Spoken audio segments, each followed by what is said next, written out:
Baik, Assalamualaikum warahmatullahi wabarakatuh. Halo teman-teman semua. Gimana kabar kalian nih teman-teman? Semoga kalian tetap baik-baik aja ya teman-teman. Marilah kita panjatkan puja dan puji syukur kita kepada Allah Subhanahu wa taala atas berkat dan limpahannya sehingga kita masih diberikan kesehatan, keselamatan, kegembiraan pada hari ini. Salawat serta salam kita junjukkan juga kepada Nabi Agung Muhammad Sallallahu Alaihi Wasallam yang kita nantikan syafaatnya di yaumil akhir nanti. Amin amin amin ya robbal alamin. Teman-teman, sebelumnya izinkan saya untuk memperkenalkan diri di sini. Perkenalkan, nama saya Naura Rasmi Nirwasita. Teman-teman sekalian bisa panggil saya Naura. Saya merupakan mahasiswi dari Prodi Pendidikan Bahasa dan Sastra Indonesia Universitas Tidar Magelang. Saat ini teman-teman saya sedang menempuh di semester 4 begitu. Teman-teman, tujuan saya berada di sini adalah untuk memberikan pidato penyuluhan tentang edukasi ke teman-teman mengenai tentang pentingnya menaati aturan berlalu lintas seperti itu. Teman-teman, di zaman modern seperti ini sudah banyak sekali variasi kendaraan yang dapat kita temui dengan desain-desain yang unik, desain-desain yang megah ya seperti itu.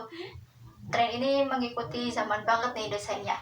Ada apa aja sih kendaraan tuh? Biasanya ada apa? Ada motor, ada mobil, ada angkutan umum ya, transportasi umum seperti kereta api, ada becak, kemudian ada bis, angkutan umum. Masih banyak lagi kendaraan yang dapat kita temui di lingkungan sekitar kita. Di perkembangan teknologi seperti ini juga dikembangkan menjadi variasi aplikasi ojek online. Bisa lah kita mengenal dengan aplikasi yang bernama Gojek, Grab Maxim. Masih banyak lagi juga aplikasi-aplikasi ojek yang mempermudah kita untuk pergi-pergi, mempermudah kita untuk pergi pulang dengan mudah seperti itu. Tanpa adanya transportasi, kita juga agak susah untuk berpergian gitu ya teman-teman. Transportasi ini juga bisa mempersingkat waktu sesuai dengan jarak, sesuai dengan tujuan yang kita tempuh. Misalkan kalau kita mau berkendara ke tempat yang lumayan dekat, bisalah kita menggunakan motor. Kemudian kalau kita ingin keluar kota, bisa menggunakan mobil sesuai dengan situasi dan fleksibilitas teman-teman.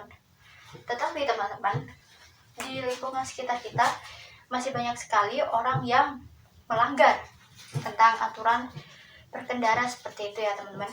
Banyak pengendara yang melanggar karena mereka masih merasa paling nanti hukumannya ini doang gitu. Mereka masih menyepelekan hal itu, padahal aturan itu sudah ditetapkan di undang-undang. Apa aja sih contoh-contoh pelanggaran yang dapat kita temui di lingkungan sekitar? Contoh aja deh di lingkungan kampus. Apa aja? Ada cengklu, boceng telu. Orang-orang tuh mahasiswa khususnya itu senang sekali kalau misalkan motornya gede, pakai NMAX, pakai PCX, terus mereka akhirnya bonceng 3, yang satu di depan, yang tengah jadi supirnya, terus yang di belakang itu bonceng. Aduh, ya ampun. Kemudian ada lagi, apa teman-teman? Kaca spion. Spion itu jarang sekali pakai gitu. Ada yang dipakai tapi cuma sebelah, ada yang benar-benar dua-duanya nggak dipasang gitu. Ada lagi mahasiswa yang sukanya pakai knalpot brong. Aduh ya ampun, padahal di situ tidak boleh ya teman-teman menggunakan knalpot brong karena itu bisa menimbulkan kebisingan di lingkungan kampus. Kemudian kalau di luar kampus ada apa lagi nih? Ya selain di luar kampus pasti ada yang namanya melanggar lampu merah. Udah tahu lampu merah tapi masih diterabas gitu ya. Ada lagi nggak pakai helm, sama ada yang nggak pakai helm. Surat-surat kayak STNK, kemudian SIM itu nggak dibawa, plat nomor nggak dipasang. Aduh ya ampun, hal-hal seperti itu sebenarnya tidak boleh dilakukan ya teman-teman, karena bisa menimbulkan kerugian bagi diri sendiri maupun bagi orang lain. Misal kalau bagi diri sendiri itu nanti mendapatkan sanksi apa kalau misalkan kita melanggar aturan, motornya bisa disita sama petugas keamanan jalan gitu ya, kepolisian. Kemudian kalau misalkan bagi orang lain itu bisa menimbulkan kegaduhan karena kita tidak tertib, udah pakai knalpot brong. Kadang kita juga gak sadar kalau pakai motor tuh ngebut-ngebut, pakai kendaraan tuh ngebut-ngebut gitu.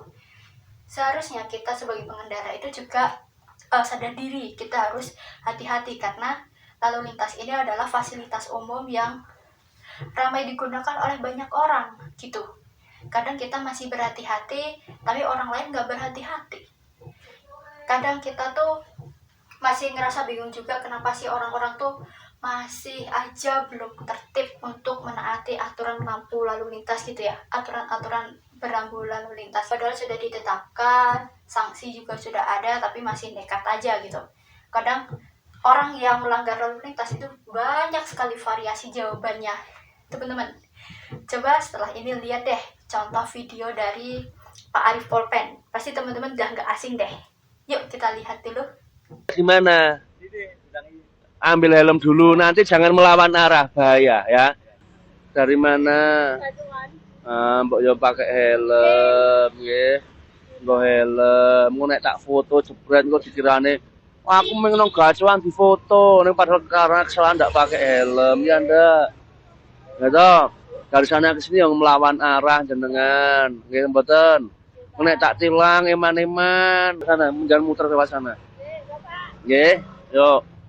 Nah itu tadi teman-teman cuplikan-cuplikan video dari Pak Arief Polpen. Pasti teman-teman nggak asing lagi dengan Pak Arief Polpen ya. Beliau itu merupakan petugas kepolisian Polantas. Setahu saya seperti itu. Pelanggaran seperti itu banyak sekali ditemukan dan seharusnya warga-warga itu sadar diri untuk tidak melakukan seperti itu. Yo, siapa di sini teman-teman yang masih melanggar aturan lalu lintas? Ayo, cium tangan. Ayo, sadarkan diri kalian teman-teman. Siapa yang masih melanggar? Itu nggak boleh ya teman-teman. Karena melanggar aturan lalu lintas itu sangat membahayakan bagi diri sendiri, bahkan bagi orang lain pun juga gitu ya.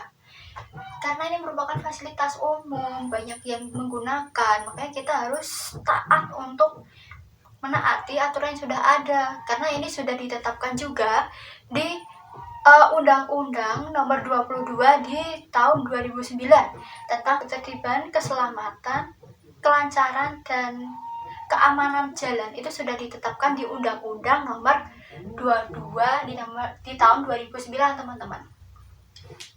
Teman-teman, sudah sepantasnya kita tidak melanggar aturan seperti itu. Marilah kita menjadi pelopor keselamatan berlalu lintas. Marilah teman-teman, kita taati aturan lampu lalu lintas dengan menggunakan helm, lonceng minimal itu 2, tidak boleh 3 ya teman-teman. Kemudian kita lengkapi surat-surat berkendara. Kita menggunakan motor dengan kecepatan yang jangan tinggi, bisalah kecepatan normal di antara 20 sampai 40. Jangan ngebut-ngebut karena itu bisa menimbulkan kecelakaan lalu lintas. Contoh aja kayak kasus kemarin teman-teman, yang ketika ada taksi melanggar rambu lalu lintas gitu ya, terus akhirnya dia ketabrak kereta, akhirnya keretanya itu rusak dan itu keretanya juga kayak nebus gitu loh teman-teman. Udahlah, mobilnya rugi, keretanya rugi, semuanya rugi. Mari kita antisipasi kejadian-kejadian yang tidak mengenakan seperti itu. Jadilah warga yang disiplin, jadilah orang yang bisa mempelopori keselamatan berlalu lintas, dan jadilah orang yang bijak dalam berlalu lintas. Karena taat berlalu lintas juga tidak sesusah itu kok teman-teman. Kita paham, kita laksanakan, kita patuhi yang sudah ada seperti itu. Oke teman-teman, sekian pidato penyuluhan dari saya. Semoga teman-teman bisa sadar akan pentingnya taat untuk berambu lalu lintas gitu ya, taat aturan berambu lalu lintas karena itu merupakan fasilitas umum, banyak orang yang memakai. Kita juga harus bisa memberikan hak-hak kepada orang-orang lain juga untuk menggunakan fasilitas jalan juga seperti itu. Sekian pidato penyuluhan dari saya. Mohon maaf apabila terdapat salah kata dalam menuturkan pidato penyuluhan. Saya akhiri. Wassalamualaikum warahmatullahi wabarakatuh.